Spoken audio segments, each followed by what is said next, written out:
So ito mga brad, nagpapalit tayo ngayon ng clutch piston ng transmission ni Sonic.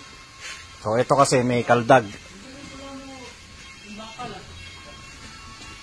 May kaldag sa reverse, sa drive. So nung binuksan namin yung transmission, okay pa naman yung clutch lining, clutch plate. Okay din yung ano niya, yung mga solenoid. So nakita namin dito, ito yung clutch niya no. So ito yung mga piston. May pressure kasi yan.